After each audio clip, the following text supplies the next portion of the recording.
Hey everybody, how you doing? Marques Carroll here, trumpet player out of Chicago. Just want to say thanks for joining my YouTube page. I'm going to be starting to drop a lot of content here that is sometimes trumpet based, sometimes it's going to be talking about the business of music. Um, you might catch me in a creative mode, working on something new that we're working on, trying to get licensed out here. Um, so that's what the purpose of this entire video format is for, right? So today, though, I just kind of wanted to walk everybody through, for those who are interested, because I get a lot of emails and folks, want to get lessons, and especially young trumpet players that want to start talking about equipment and sound and things like that. So I wanted to address that today, and just say this: sound is very unique, and you have to be very deliberate in finding your personal sound, because this instrument is the same. All makers make their instruments literally pretty much the same, right? It's made of metal, it's three valves, need a mouthpiece, it's a trumpet, right? But the timbre, the kind of metal that's being used, the bracing, all those things can also affect and change sound or how it feels to play. But I guarantee you this: you as a player are always going to sound like you because you're developing your own uniqueness, right? And a lot of that comes through what you're listening to, for real. Like, who am I listening to? Who am I modeling my sound after? Is a lot of that. The other part of that is, though, what you're practicing and applying the concept of what you're hearing and going through the instrument. And so, what do I mean by that? It's that for me, for a long time, I've always listened to Clark Terry, Miles Davis, Chet Baker, Clifford Brown, Lee Morgan, Wynton, and Nicholas Payton, and Roy Hargrove. Those folks, and if I didn't say Freddie, yes, Freddie. Those folks are in my sound somehow, some way, because there are certain things in there. Well, we might say, man, they got a buttery tone, right? That's the stuff that I like. Now, can I use that same sound for when I'm playing commercial music? Yeah, because that's my sound. That's what makes you unique, right? But I think being efficient on the trumpet is a whole other thing. You're talking about technique and the pedagogical aspect of being able to navigate that instrument and be able to play whatever's in front of you. That's a whole other thing, right? But our sound is what separates all of us, right? We all are picking, who choose to play this instrument. We all play the same thing, but how we approach it is different. So, uh, what I've learned in my career, and especially through injuries, which is hard to deal with, and I'm going to be talking a lot more about that as I put this content out. Um, the most important thing I've learned is that it's important to have your routine down. And I'm not talking about an hour routine. I'm not even talking about even a half an hour routine. There's got to be something that you do on a day to day basis that stimulates your muscle, gets your sound going, and almost like in a meditative state. And the ebook that I'm working on right now, I call it the Holistic Trumpet Player, because I do a lot of meditation. And in my meditation, I try to get all of myself aligned and relaxed. And I try to apply that when I'm playing the horn too. I want to step into straight freedom when I'm playing, whether that's I'm on a gig reading, in a session reading, or whether I'm creating spontaneously. I want to have freedom, plain and simple. So a lot of the things that I've worked on through my injuries in finding my routine was I do a lot of free buzzing. And I do a lot of mouthpiece buzzing. You can see I got a burp on the side of the horn. There are plenty of devices that you can use. The thing that I focus on the most, though, is wind. It's what makes sound happen. Air is stagnant, it's just sitting, but wind is air in motion. So I think about these three F's for me: is that I think of firm corners, flat chin, and fast wind. Those three things that I think about when playing the instrument is what allows my lips to vibrate at a rate that I want them to, a fatness, a robust sound.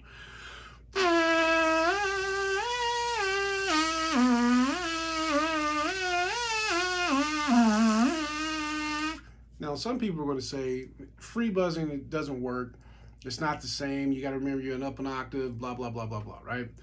I'm not trying to buzz a bunch of songs, things like that. For me, I'm getting sensation of vibration in the muscle of the lip, right? So if you go to the gym and work out, you don't just start lifting heavy weights. You warm up to that. And for me, the freedom, free buzzing does that for me. Now, as I jump out of the free buzzing, and I do it chromatically, sometimes I stretch myself and thinking of fourths or fifths and intervals or whole steps. Um, or maybe it's just a group of slurs. Sometimes there's some tonguing involved.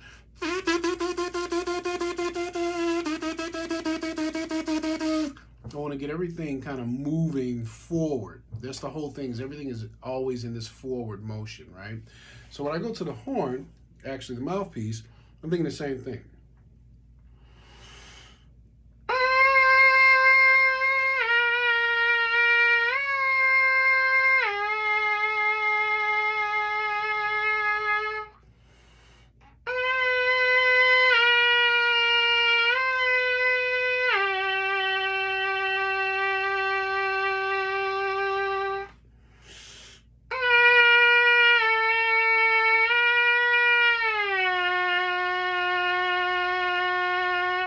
And sometimes I'm like trying to get every note through when I'm slurring. Sometimes I'm not.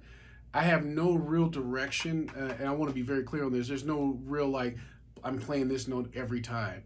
Whatever note comes out for me is just like a meditation for me. Wherever my mind is going, I allow that to happen.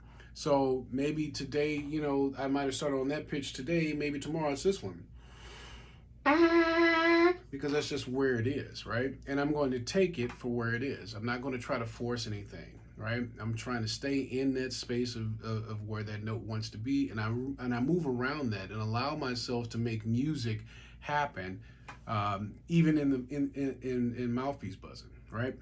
So when I get done with that, though, I go into some forms of long tones, which I think is highly important to really now isolate that free buzz to mouthpiece buzz into the amplification part of this. So I'm a stamps guy. I love stamps. I've been doing stamps since I was probably like 12 years old. It's one of those exercises that just really encompasses your win, middle range down to pedal, chromatically, the whole thing. Some folks use the Chickowitz flow study. Some folks use the Adams routine. Some folks are big on the Clark Gordon routine or the Caruso. Whatever it is, whatever works for you, I say do it, right? Most important thing though is that you want to make sure that you're keeping your wind moving forward. I'm always forward, forward, forward motion. Okay. So I use G as my middle ground, and whatever the volume is also my middle ground. I am never trying to play loud. I'm never trying to play. So I'm not trying to do anything. I'm just letting it actually be what it is. When I'm able to do that, I'm able to actually sit and relax way more into the sound of where I'm at, and not try to force it to be what I think it should be. Does that make sense? For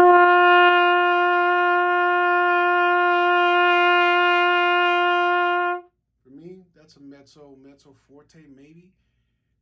I'm not trying to play loud. I'm not trying to play soft. That's where my G is. And so for me, I start to then get into a meditative state around that sound. Sometimes I'll get a drone going. I love drone meditation playing with this. But for me, I'm just expanding my notes, expanding my range with the G. I'm either going to go higher or I'm going to go lower as I go through this exercise. But I'm always, like I said, I'm thinking forward. My notes, when I increase in range, are not here. They're actually further in front of me. My note, when I go down low, is not below me. It's actually further in front of me, right? So if I see G and I'm going up to G sharp, it's not here. It's actually moving further out because it takes more wind to get to that note. When I go to the pedal, it takes more wind to get to that note. So it's important to make sure that I'm always thinking of that forward motion, right?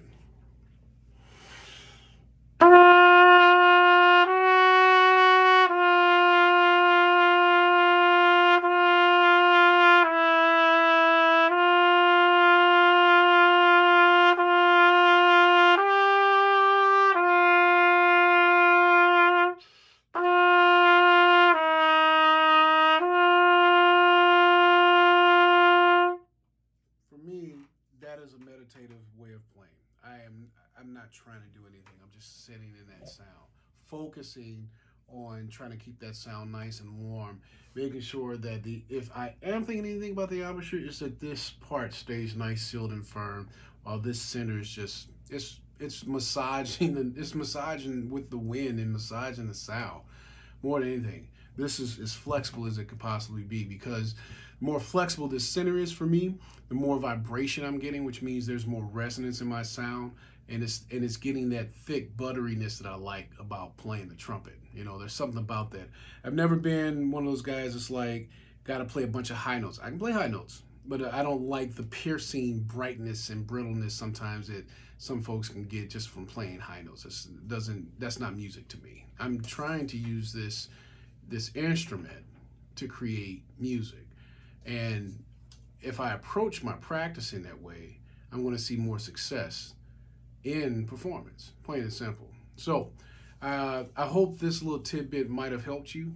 If you have any questions or insight, you can reach me through going to my website at marquescarrollmusic.com, subscribe to that newsletter, or just drop me an email. You can also look in the link below. That'll help you get to where you need to get in touch with me.